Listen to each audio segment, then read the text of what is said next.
श्रद्धेय रामानंद सागर जी की जन्मतिथि पर इस देश में बहुत से लोगों में बहुत सी महान विभूतियां हुई हैं जो अपने अपने कर्मों के कारण प्रसिद्ध हुई हैं। इनमें से कुछ गिने चुने ऐसे लोग हैं जो हर किसी के जनमानस में अंदर तक बस गए हैं। आज की तिथि में, आज के समय में मान के चलिए उन्हें गोस्वामी तुलसीदास भी कहा जाता है।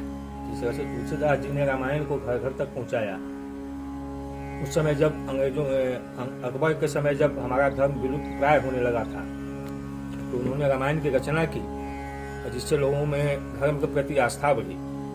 ठीक उसी तरह से जब आज फिर एक तरफ से हमारे धर्म पर बहुत तरह का अत्याचार हो रहा है, बहुत से दूसरे धर्म के लोग या और भी लोग इसको खंडित करने का प्रयास किए, तो उस समय इनका प्रादुर्भाव हुआ और इन्होंने एक रामायण सीरियल लेकर आया जो लोगों के घर घर में प्रसिद्ध हुआ।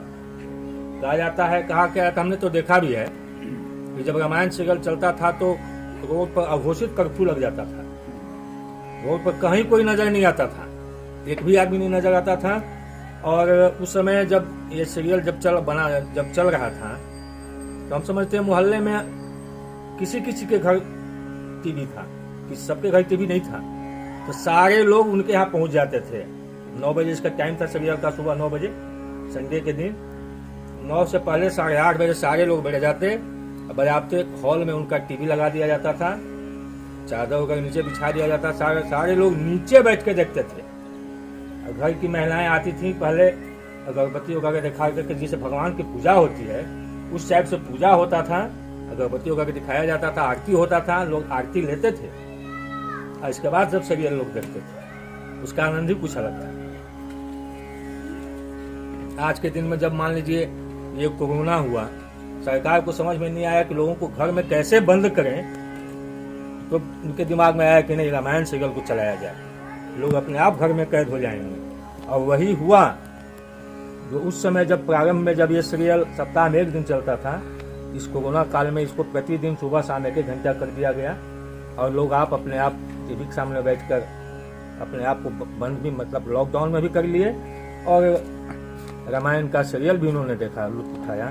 और आप लोग कहते हैं कि इस समय अभी जो ये सीरियल जो चला था, जब दोबारा चला था, इसने भी अपने आप एक रिकॉर्ड कर दिया दर्शक की संख्या में, टीआरपी जो लोग बोलते हैं, रिकॉर्ड दर्शक उपस्थित हुए।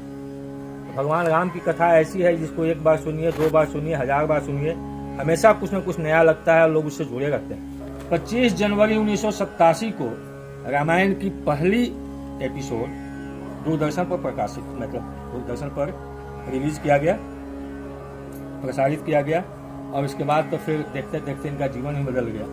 लेकिन कहते हैं उस समय की कांग्रेस सरकार ने इस सीरियल को बंद कराने की बहुत सी चालें चली। कहा कि इसमें धार्मिक कट्टरता दिखाया जा रहा है, एक ही धर्म को दिखाया जा रहा है, इस तरह के इत्यादि बहुत तरह के बहाने लगाए, बहुत तरह के अड़चन लगाए। ये बहुत राय लोगों के पास गए, बहुत से मंत्री के पास गए। उस समय दूरदर्शन सरकार के अधीन था और एक ही मात्र चैनल था, बाकी लोगों को कुछ था नहीं। बहुत प्रयास किया और इनका प्रयास, और उस समय तक रामायण धारावाहिक बहुत हिट हो चुका था, तो दर्शकों का स्नेह और जोश काम आया। सरकार इस सीरियल को बंद नहीं करा पाई, ये अनवरत चलता रहा और अपने मुकाम तक पहुंचा। आज घर घर में इनके बदौलत रामायण लोग देखते हैं, जानते हैं। रामायण तो लोग पहले भी जानते थे, लेकिन रामायण के जो कलाकारों का चयन और इन कलाकारों ने जो जीवंत चित्रण किया, खासकर राम और सीता का जो चित्रण किया, वो अमिट रहा, अमर रहा। अभी भी अगर अरुण गोविल कहीं निकल जाते हैं तो लोग उनको भगवान मान के उनका पैर पूछते हैं। अरुण गोविल ने भी कभी कभी कहा था बहुत जगह कि मैं जब बाहर एक बार जब कहीं गए तो बाहर विदेश में कहीं गए थे, तो अचानक से कुछ लोग आए भारतीय, आके मेरे पैर पकड़ के साष्टांग दंडों करके हाथ लेके खड़ा हो गए। मैं भी आश्चर्यचकित रह गया, क्या बात है, आप ऐसे क्या कर रहे हैं? कहे कि आप तो भगवान राम हैं। मतलब इतनी पॉपुलर हो गई थी उस सीरियल कि अरुण गोविल में लोगों को साक्षात राम दिखने लगा था। तो इस तरह से इन्होंने एक अच्छे सीरियल का निर्माण किया। इसके बाद फिर इन्होंने रामायण की सफलता के बाद भारतीय संस्कृति और इतिहास पर इन्होंने और बहुत सी सारी सीरियलें बनाई, जिसमें 1988 में इन्होंने लव कुश बनाया, 1992 में श्री कृष्ण सीरियल बनाया, इसके अलावा भी ऐतिहासिक सीरियल जैसे पृथ्वीराज चौहान, चंद्रगुप्त मौर्य, धर्मवीर इत्यादि सीरियल बनाए। और इतना कुछ करने के बाद इन्हें 2000 में टीवी सीरियल के लिए पद्मश्री सम्मान से भी नवाजा गया। और आखिरकार 12 दिसंबर 2005 को 88 वर्ष की उम्र में इनका निधन हुआ। हालांकि ये दुनिया छोड़ के चले गए, लेकिन आज भी हर भारतीयों के दिल में जीवंत हैं। लोगों को लगता है कि गई नहीं है, ये अभी भी हमारे दिल में है। तो आज के दिन इनके बारे में याद करना ये मेरी सच्ची श्रद्धांजलि होगी। रामानंद सागर जी की जयंती पर उन्हें कोटि कोटि नमन। रामायण धारावाहिक कौन नहीं जानता है। रामायण धारावाहिक के निर्माता, निर्देशक और पटकथा लेखक श्री रामानंद सागर जी आज हमारे बीच नहीं है, लेकिन अपनी कृति की बदौलत ये युगों युगों तक अमर रहेंगे। गोस्वामी तुलसीदास ने जो काम भक्ति काल में किया, वही काम वर्तमान काल में इन्होंने किया। जिस समय मुगलों का आतंक हमारे देश पर था,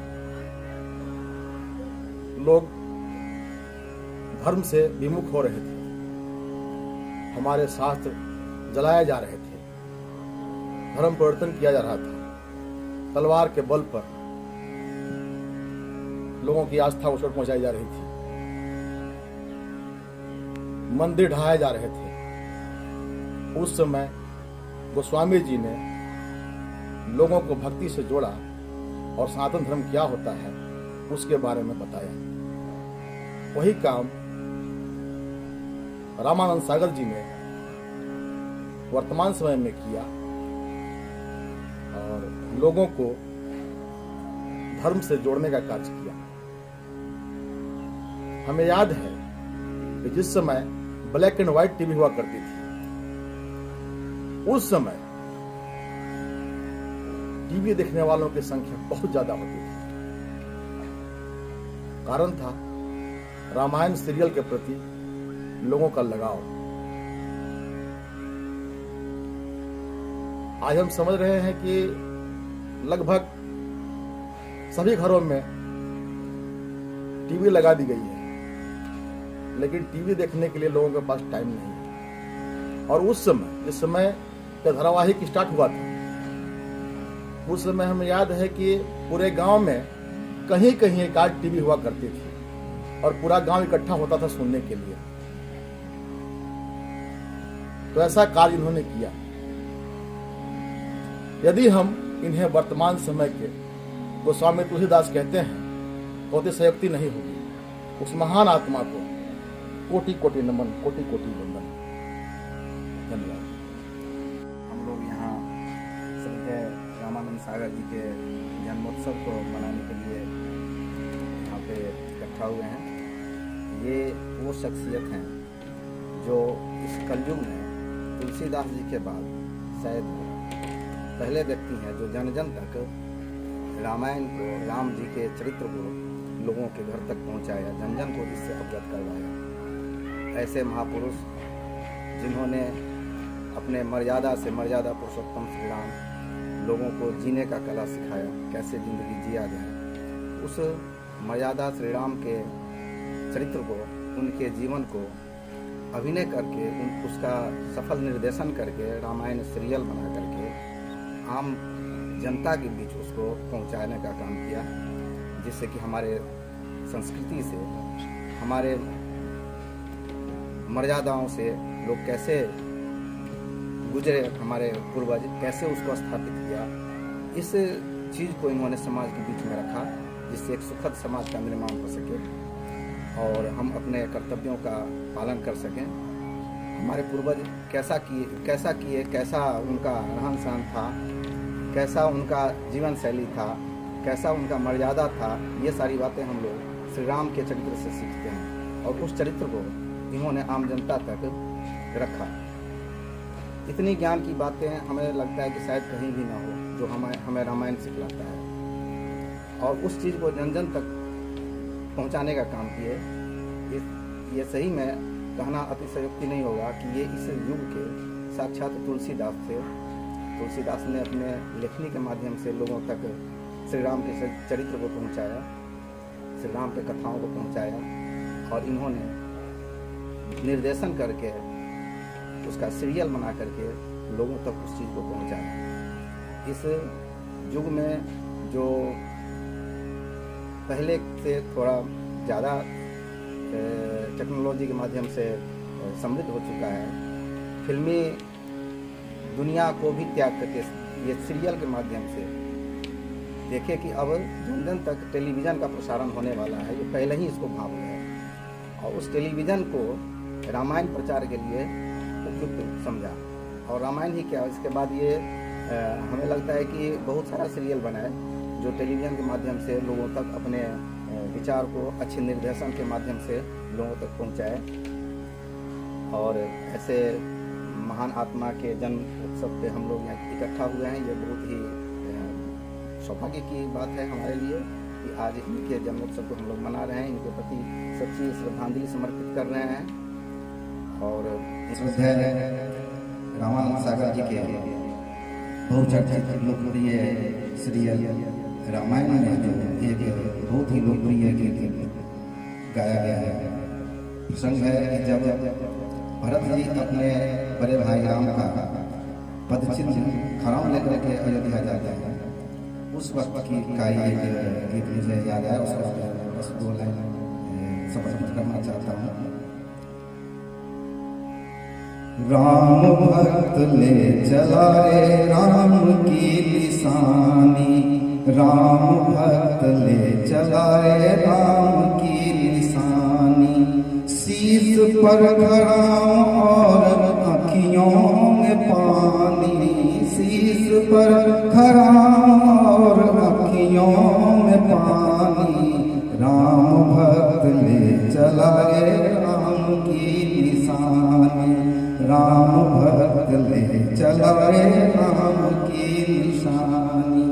और यही निशानी यही रामायण हमारे परम आदरणीय श्रद्धेय रामानंद सागर जी के लिए भी है। उन्होंने ऐसा सीरियल का निर्माण किया कि आम जनता के जन जन के हृदय में वास कर गए और ये निशानी छोड़ गए। धन्यवाद।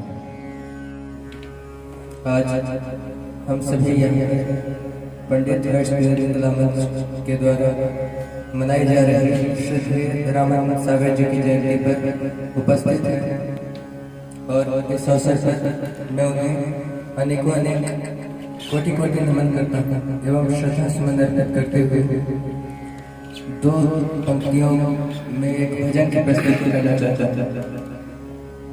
हमें कथा सुनाती राम से कहले गुण धाम की, हमें कथा सुनाती राम से कहले गुण धाम की, ये रामायण है पुण्य कथा श्री राम की, ये रामायण है पुण्य कथा श्री राम।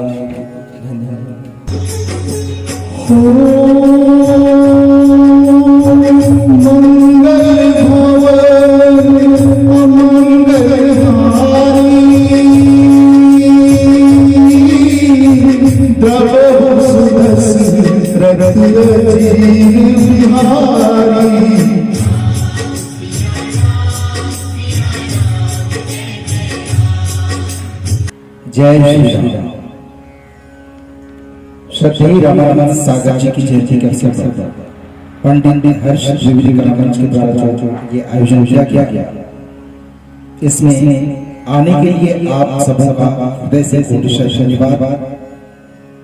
और ऐसे महान विभूतियों की जयंतियों में आकर आप लोगों ने एक तरह से पंडित हर्ष द्विवेदी कला मंच के ऊपर जो कृपा की है, ये निरंतर बनी रहे, आपका स्नेह निरंतर बदलता रहे, और हम सब मिल करके अपनी संस्कृति को बचाने के लिए ऐसे आयोजन निरंतर करते रहे और इस आयोजन के लिए मेलोडी मंडप नामक जो विशाल है एक तरह से कहना आयोजन का बहुत ही सुंदर स्थल है, इसे उपलब्ध कराने के लिए अपने अग्रज दयाशंकर गुप्ता जी का भी हृदय से धन्यवाद।